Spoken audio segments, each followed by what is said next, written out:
Hello everyone, আসসালামু আলাইকুম। নতুন একটি রেসিপিতে আপনাদের স্বাগতম। আজ আপনাদের সাথে শেয়ার করব মজাদার তালের পিঠার রেসিপি।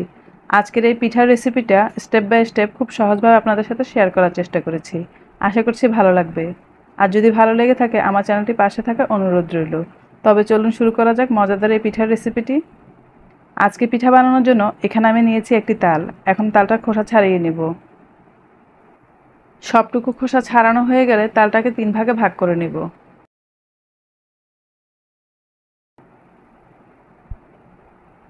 ভালোভাবে পরিষ্কার করা হয়ে গেলে এর মধ্যে দিয়ে দেবো কিছুটা পানি। খুব বেশি পানি দিতে যাবেন না, এতে করে তালের রস পাতলা হয়ে যাবে। এখন ভালো করে কষলিয়ে তালের রসটা বের করে নিব। আমি এই পদ্ধতিতে বের করে নিয়েছি, আমার কাছে এটা সহজ মনে হয়েছে। আপনারা আপনাদের সুবিধা অনুযায়ী পদ্ধতিতে তালের রসটা বের করে নেবেন।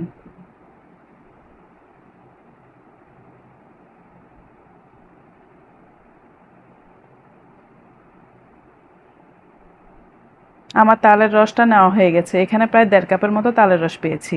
এখন পিঠার মিশ্রণটা তৈরি করে নেব। তাই একটি বাটিতে নিয়ে নিলাম 1/2 কাপ কুসুম গরম দুধ। এর মধ্যে দিয়ে দিলাম 1 চামচ ইস্ট। এখন ভালোভাবে দুধের সাথে মিশিয়ে নেব। দুধটা এমন গরম হবে যেন একটা আঙ্গুল চুবিয়ে রাখা যায়। এখন একটি মিক্সিং বলে নিয়ে নিলাম 2 কাপ চালের গুঁড়া। আমি এখানে বাজার থেকে কেনা চালের গুঁড়াটা ব্যবহার করেছি।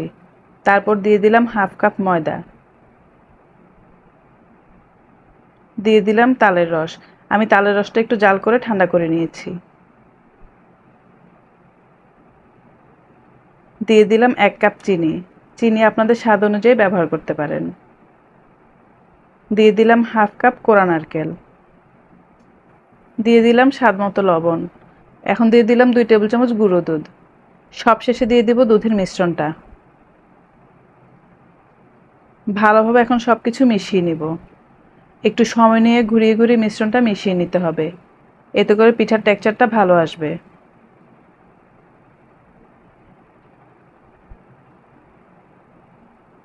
সব কিছু ভালোভাবে মেশানো হয়ে গেলে মিশ্রণটাকে 3 ঘন্টার জন্য রেস্টে রেখে দিতে হবে।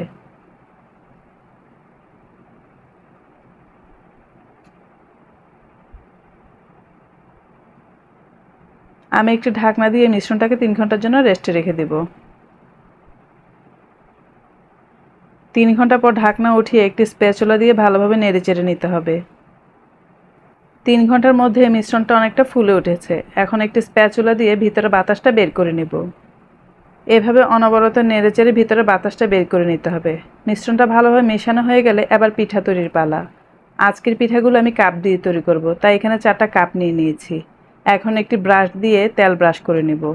তেল ব্রাশ করা হয়ে গেলে এখন কাপগুলোতে পিঠার মিশ্রণটা দিয়ে দিব। কাপগুলো ভর্তি করে দেওয়া যাবে না। কাপে 3 ভাগের 2 ভাগ মিশ্রণ নিতে হবে।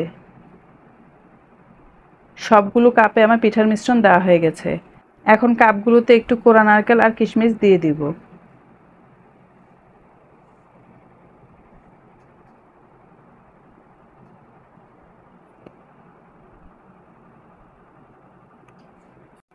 এখন কাপগুলোকে রাইস কুকারের যে ছাঁকনিটা থাকে তার মধ্যে নিয়ে নিব।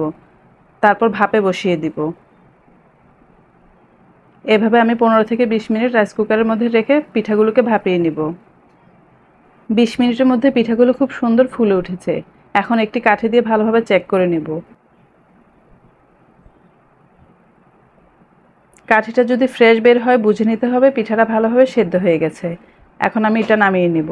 এভাবে একে একে বাকি পিঠাগুলো আমি তৈরি করে নিব। সবগুলো পিঠা তৈরি হওয়ার পর কাপগুলোকে একটু ঠান্ডা করে নিতে হবে। তারপর খুব সাবধানে কাপ থেকে বের করে নিতে হবে। এই সময় তাড়াহুড়া করা যাবে না, তাহলে পিঠাগুলো ভেঙে যেতে পারে। তৈরি হয়ে গেল মজাদার তালের পিঠা। আপনারাও রেসিপিটি স্টেপ বাই স্টেপ ফলো করে তৈরি করে নিতে পারেন মজাদার এই পিঠাটি, আর উপভোগ করতে পারেন প্রিয়জনের সাথে। আশা করি রেসিপিটি ভালো লেগেছে। যদি ভালো লেগে থাকে একটি লাইক দিয়ে যাবেন, আর কেমন হলো কমেন্ট বক্সে অবশ্যই জানাবেন।